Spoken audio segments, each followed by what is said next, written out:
Welcome to the Colorful Clipboard, where we discuss the building blocks of making dough in childcare. I'm Kate. And I'm Carrie.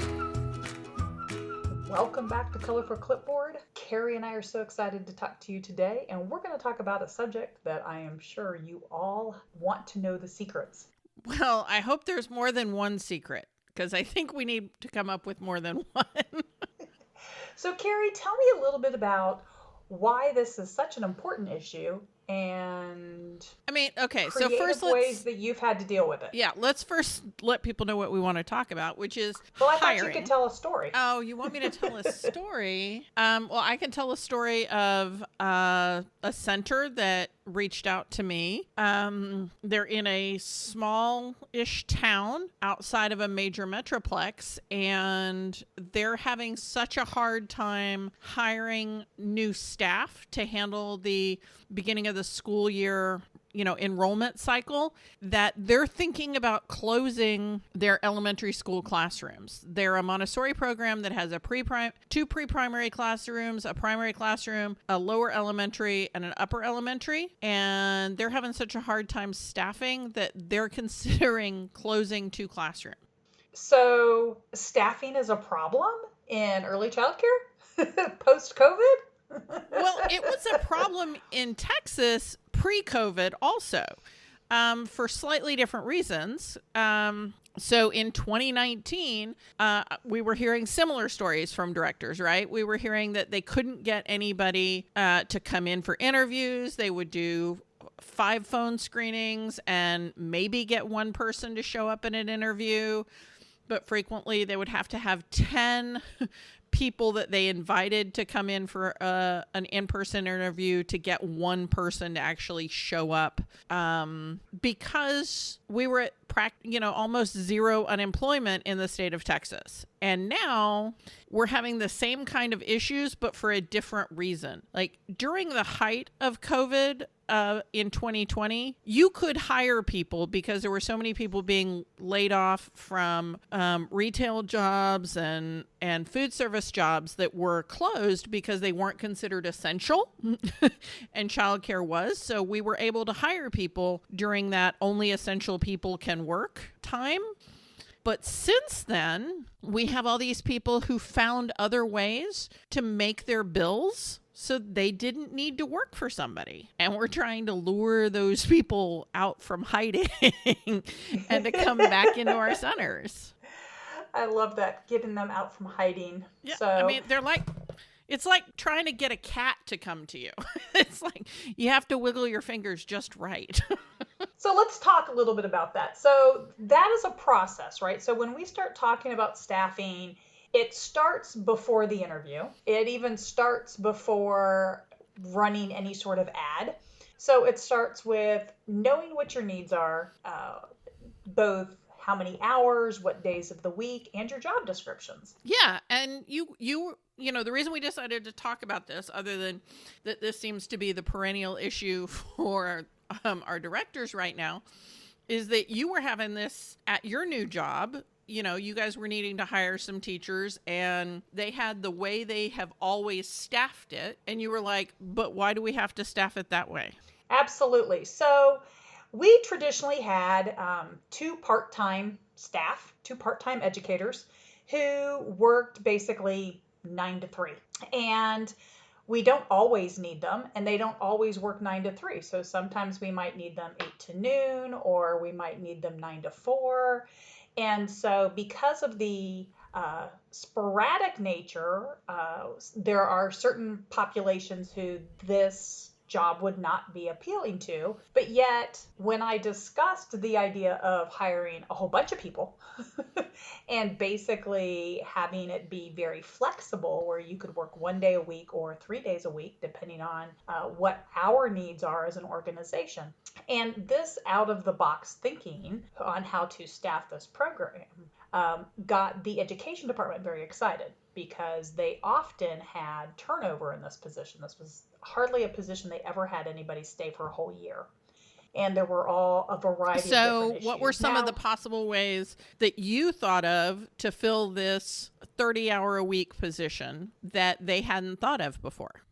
So we are going to be running a slightly different ad, and we're going to actually create a team of 10 educators who are cross-trained in all the curriculum, so not just, per area.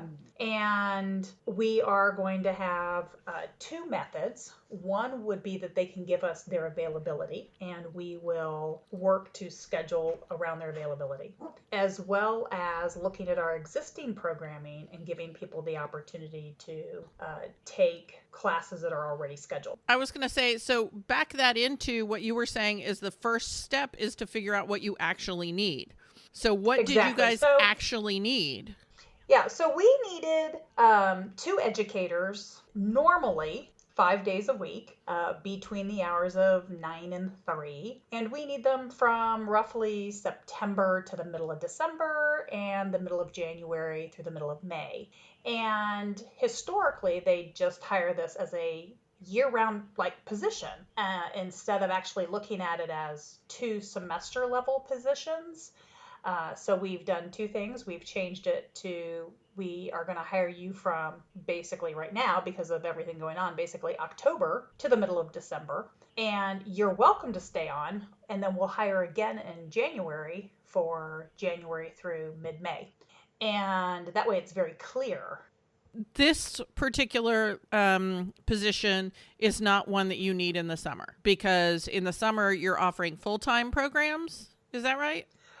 No, so in the summer, we actually end up going out and doing things in other programs. So at this time, we don't necessarily need that position. And if we do, again, we might hire that, and we might be able to hire high school students to help with that, or brand new graduates who are 18, who have been part of our program historically in the past. So we are excited about the opportunity to partner with, because we need daytime hours.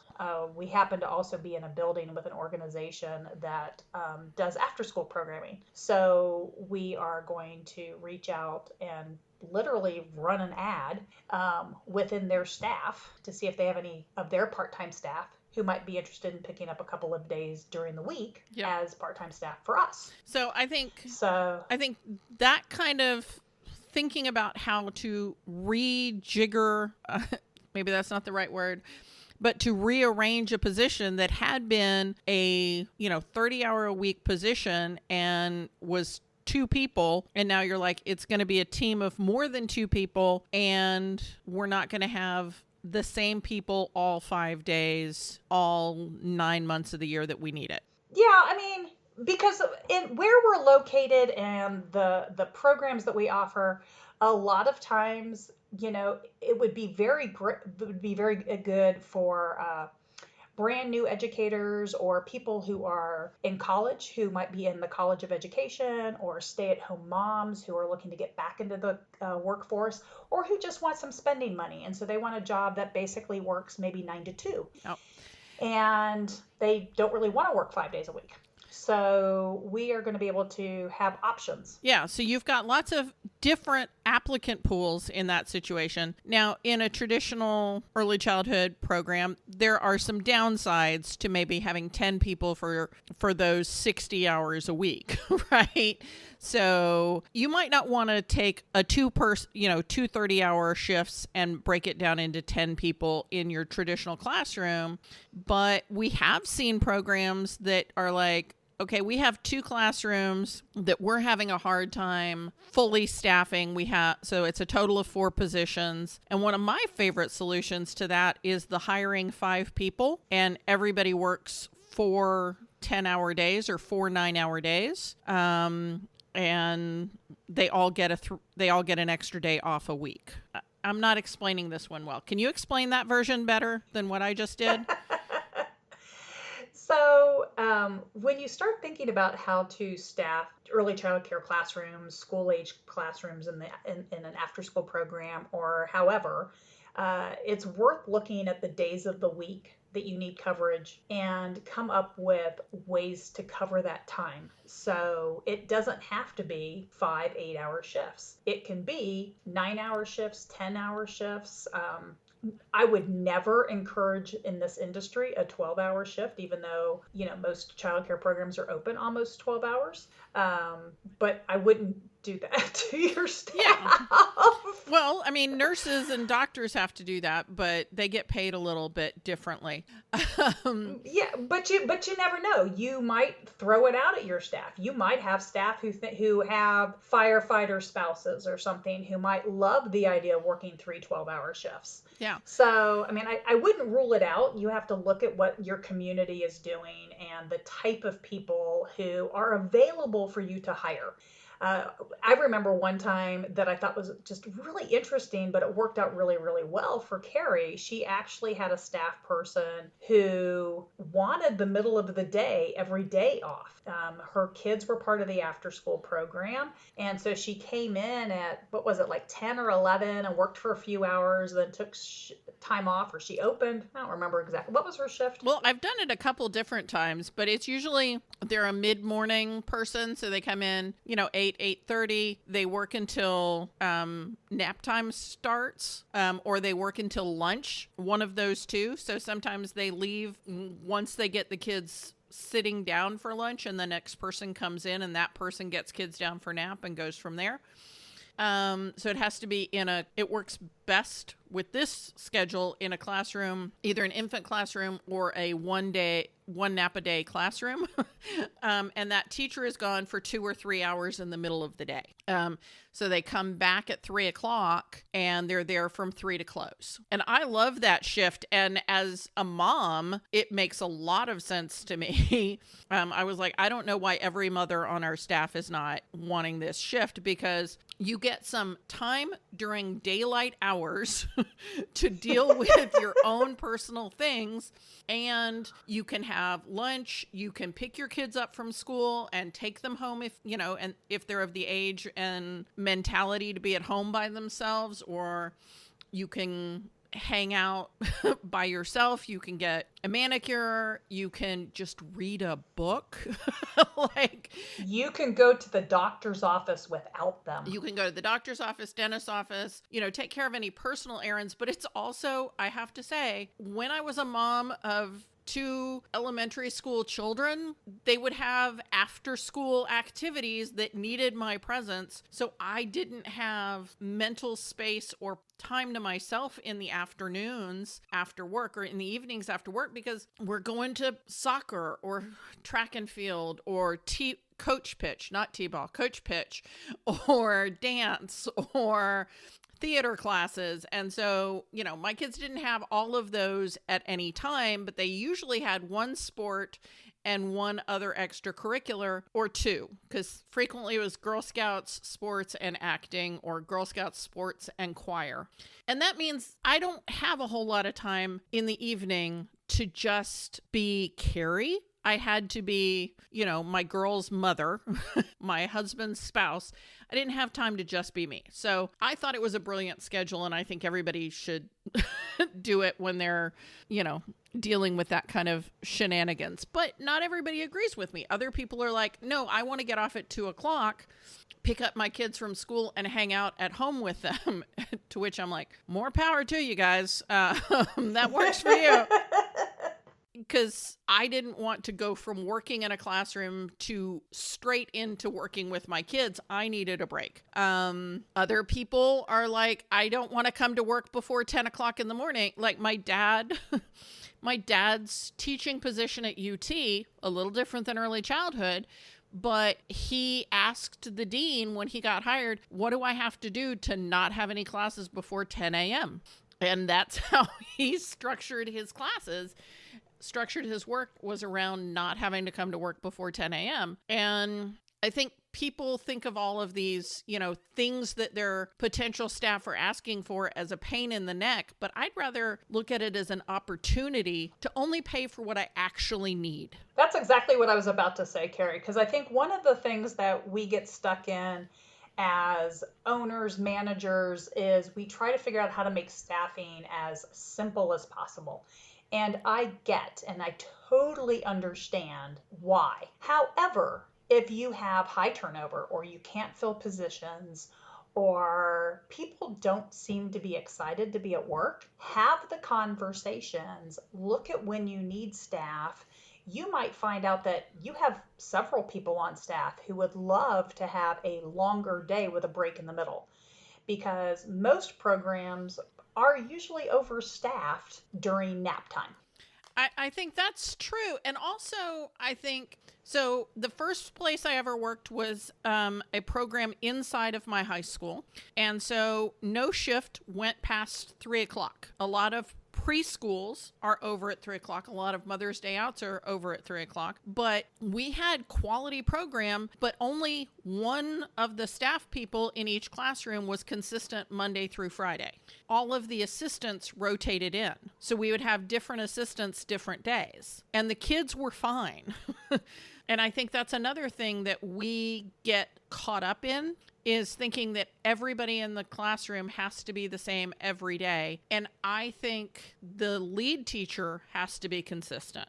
But both of the programs I worked at early on in my career, we had a lot of staff who were the assistants. And it wasn't that there was one assistant in each classroom. At St. Luke's Infant Care, which is still up and running, we used to have everybody worked half days. You worked from open until noon, or from open till 12:30, or from noon to close. Those were the only shifts available, and we had 2 lead teachers in every classroom, a morning lead teacher and an afternoon lead teacher. And we had, I think, 16 assistants total for those 4 classrooms. So people just rotated in and out based on their schedule when they could work, and it worked. And so did they also rotate what rooms they were in? So were you able to cross-train staff? Yes, almost everybody was cross-trained. Not all the lead teachers, but all of the assistants worked in at least 2 worked in at least 2 classrooms.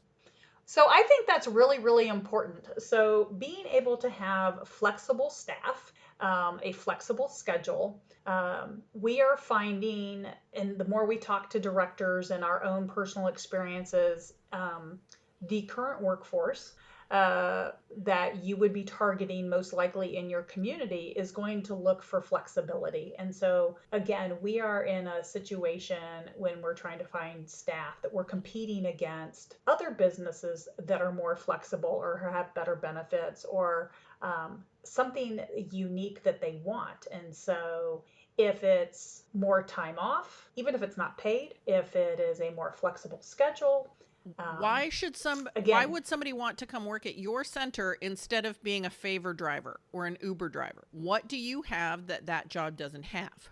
Or even, Dairy Queen at $15 an hour. I mean, if you're having the staff you need and not the overage, in other words, lunch and nap time, most programs are overstaffed, that I mentioned. And so if you were able to reduce that, you're then able to increase your hourly wage. So your expenses don't change, but the perception and the value of the job does. So if you're able to eliminate, that overage of time of staff, then you can put it back into the salaries for your staff. Yeah. So it does take some time being creative. It does mean that you have to kind of be aware of what your numbers are. But if you happen to be a program that has any sort of part-time, like Monday, Wednesday, Tuesday, Thursday type of enrollment, or you have a school age program, this is really something to think about. Well, I think centers become too dependent on full-time staff. And I know that that's probably flying in the face of, conventional wisdom, but I preferred having a majority of my staff being part-time until they had worked for me for at least a year. Because if you're a part-timer and you're 3 months in and you're not working out, I can replace you much more easily than if you're so interwoven into my program that you're there for 40 hours a week. Does that make sense? Yes, I was actually going to say, sometimes life happens too with our staff, and we know that a lot over the last year and a half. And if you're only replacing a 10-hour or 15-hour staff person versus a 40-hour staff person, it's a lot easier, right? The load isn't as heavy on everybody else. If you can replace a 40-hour-a-week person with two 20-hour-a-week people, I think it's worth doing. I understand that means that I've got twice as many people that I have to get through their training, through their orientation, get their annual training. But it also means that I have someone to call when I have a teacher who's out sick in the afternoon, because I can call the morning person and say, hey, is there any chance you could work late today? I can't do that if everybody's full-time because they're already going to be there in the afternoon. It gives you so much more flexibility. And the staff training and onboarding, if you do it right, is a way to increase the value of your school. It is not a thing to annoy you. You know, I think that's a wonderful part of your business is the training and onboarding. And the other thing to think about when we start talking about full-time to part-time, you can also take a look at that full-time person who might have an expectation for benefits, and you might really only need them to cover 30 hours in a classroom. So you might be able to get rid of a 40-hour-a-week full-time person, change that to two 15-hour-a-week individuals, and be able to pay them more because you're not paying the full-time benefits. Right. And by get rid of, she doesn't mean that we're firing people. We're saying you have what you think of as a 40-hour position that you can't staff right now. If you reimagine it, when do you actually need those people to be in the classroom?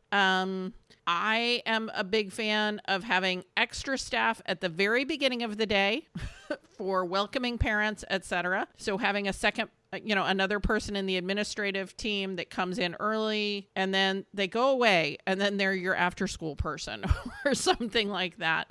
I love that. But really, in the classroom, I don't need most classrooms to have two people from 7 a.m. until 9:30. In most classrooms, you don't need that. You need to be below your licensing minimums, but you don't need to be fully staffed all morning. You need to be fully staffed once you're going to have your classroom meeting and you're going to be doing any teacher-led activities. But while the children are exploring the classroom and having center time or playing on the playground, combine classrooms on the playground, have two teachers out with the kids from those two. I don't know. Maybe I'm going too far here. Maybe I'm just going too far. Well, we're hoping that today we were able to at least spark your imagination and how to reimagine these positions. And just because you've always done it that way doesn't mean that's the best way, or that there aren't other options. And if you are struggling at all with hiring staff, go take a look at that. We know you are. And we know you are, yes. And again, this is only one part of the hiring process. And we will come back and do other episodes related to the other parts because Carrie writes an awesome job description. But the very first part of that is knowing what you have to have and are there different ways to think about it. When do you need to have the most staff in your program and when do you need to have fewer? And we're about to sign off, but I just want to go back to talking about that program where everybody worked half days. And I know some people are thinking, yeah, there couldn't have been a quality program if they had, 4 classrooms and a staff of 24. That's too many staff for 4 classrooms. We were NAEYC accredited and we got every possible program you could do that recognized excellence. So it can be a quality program, and we were a really good program. People were on the waiting list for 3 years, and it was a 2-year program. So I really want you to seriously, honestly think about looking at your staff scheduling in a different way. Be flexible, be creative. If you need to spitball it, please message Kate and I, or Kate or I. You can reach us on Facebook, or you can email us at hello@Colorful Clipboard. We'd be happy to help you with this. Thank you for listening to Colorful Clipboards. Connect with us on social media at Colorful Clipboard or send us an email to hello@colorfulclipboards. Send us your voicemail with your own questions and stories. If you want to keep learning with us, visit Texas Director, where we continue to have seminars, licensing, programs, and more. This show has been made by me, Carrie Casey, and Kate Young with assistance from Hallie Casey and Marie Young. If you learned something today, share the show.